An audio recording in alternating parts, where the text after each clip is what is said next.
Sur plus de 2000 personnes rencontrées ce matin au marché de Mboudar, le constat fait est que moins de 20 personnes ont arboré leur masque de protection, mais au niveau de leur menton. Preuve que les populations ont lâché le respect des mesures barrières contre la pandémie du coronavirus, alors que le Covid-19 continue de se propager dans le pays. Les habitants du département des Baboutos de Babadjou à Bacham, en passant par Mbouda et Ngalim, ne croient peut-être plus de l'existence de la maladie. Le port de masque, beaucoup ne s'intéressent pas à ça. Il y a beaucoup qui ne s'intéressent même pas au masque. Les raisons sont personnelles. D'autres personnes disent que ça étouffe. D'autres disent qu'il n'y a pas la maladie. Donc autant de raisons. Chacun a ses raisons à lui-même. Certains pensent que c'est au niveau des centres-villes que le port du cache-nez est obligatoire et non dans des zones rurales. Le gouvernement camerounais manifeste un regain d'intérêt dans le respect de cette mesure barrière pour limiter la propagation de ce virus. Le port du cache-nez, le lavage systématique des mains et même la distanciation sociale n'est plus respectée par les citoyens camerounais en général et ceux du département des Baboutos en particulier. Les marchés sont pleins d'un fou monde, pourtant le rassemblement de plus de 50 personnes reste interdit. Les cérémonies du mariage, funérailles, deuil et autres continuent de gagner du terrain. Les débits de boissons ne sont pas en reste, des embrassades par-ci par-là, alors que la distanciation physique doit être respectée en ce temps. Le premier ministre chef du gouvernement, le docteur Joseph John Gouté, lors de la réunion hebdomadaire d'évaluation de la riposte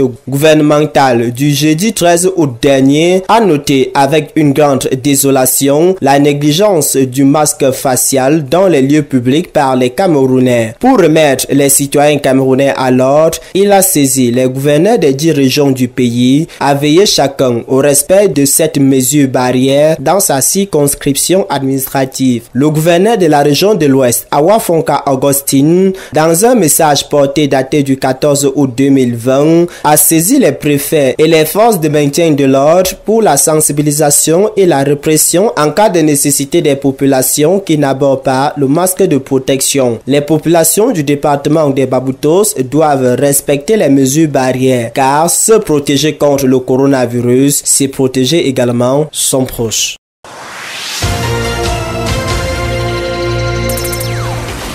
La Côte d'Ivoire a connu samedi dernier un mort de plus après 4 jours de violence liés à l'annonce de la candidature d'Alassane Ouattara. Au total, 6 personnes tuées et plus de 100 blessés sont à déplorer depuis le 6 août.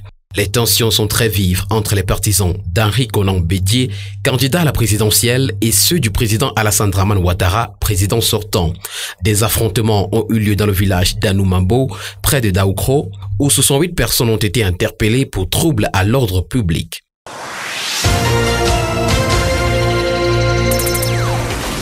En Somalie, une attaque meurtrière dans un hôtel de Mogadiscio a fait au moins 5 morts et une dizaine de blessés dans cet hôtel fréquenté par les responsables gouvernementaux hier dimanche 16 août, a déclaré un responsable de la sécurité du gouvernement somalien.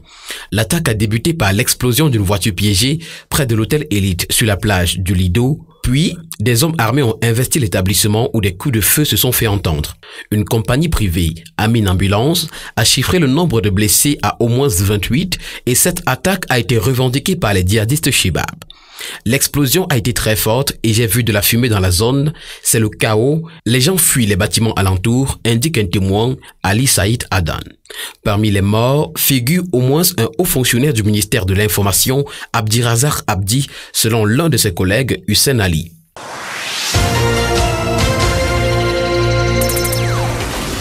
Au Mali, le mouvement de contestation refuse de rencontrer le président Ibrahim Boubacar Keïta.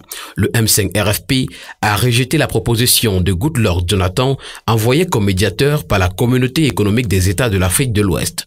Le mouvement du Saint-Juin, Rassemblement des forces patriotiques du Mali, M5 RFP, ne pouvait que réserver une fin de non-recevoir à la proposition du président Goodluck Jonathan d'organiser une rencontre avec Ibrahim Boubacar Keïta avant la fin de son séjour prévu le 13 août, a-t-il affirmé dans un communiqué.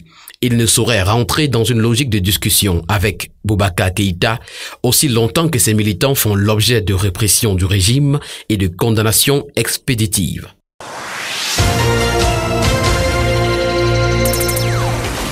En Angola, José Filomeno dos Santos, fils de l'ancien président angolais José Eduardo dos Santos, a été condamné vendredi 14 août à 5 ans de prison pour fraude et trafic d'influence dans le cadre de ses activités à la tête du Fonds souverain angolais entre 2013 et 2018, a annoncé la Cour suprême de Luanda. Les 3 complices présumés de José Filomeno dos Santos ont été quant à eux condamnés à des peines de 4 à 6 ans de prison.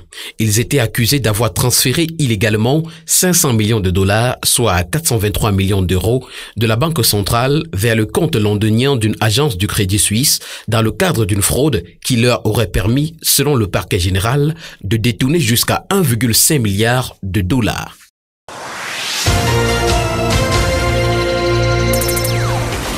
Une visioconférence qui a réuni les responsables de la CAF et du Cameroun a eu lieu le mercredi 12 août 2020. Avec les multiples reports occasionnés par une providence malheureuse, mais également par l'incompétence des autorités camerounaises, la Confédération africaine de football est plus que jamais regardante sur les préparatifs des compétitions majeures que le Cameroun doit organiser. L'instance fêtière du football africain s'est d'ailleurs entretenue à ce propos avec les responsables locaux du comité d'organisation du CHAN 2021 et de la CAN 2022. C'était au cours d'une visioconférence qu'a rassemblé Anthony Bafoué, le secrétaire général de la CAF, Samson Adamou, directeur des compétitions, Ali Aïssouni, directeur commercial et le docteur Emeroua, chef de sécurité. Les travaux ont porté sur l'état des préparatifs en vue de l'organisation du championnat d'Afrique des Nations 2021, mais également sur la sécurité et les mesures préventives contre la pandémie du coronavirus. Pour finir, les conférenciers ont également évoqué l'aspect marketing.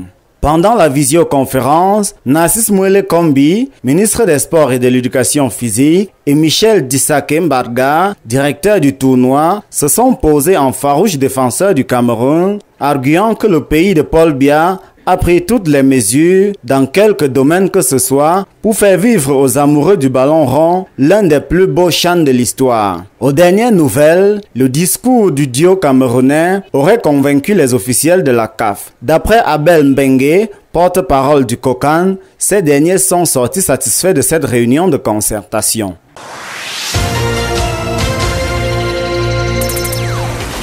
Championnat national, UMS de Loum évoluera en Ligue 2 la saison prochaine. La décision a été rendue par la Commission fédérale d'homologation et de discipline qui envoie le club de Loum en Ligue 2 pour la saison sportive 2020-2021. On se souvient que la décision donnant raison au coach Bonaventure Ndjonkep dans le litige qui l'opposait à l'UMS de Loum n'avait jamais été appliquée par le club de Loum. La caution estimée à environ 7 millions de francs CFA pour laquelle le club avait reçu sommation de payer à l'ex-entraîneur n'a jamais été reversée. La Commission fédérale d'homologation et de discipline a donc appliqué la sanction.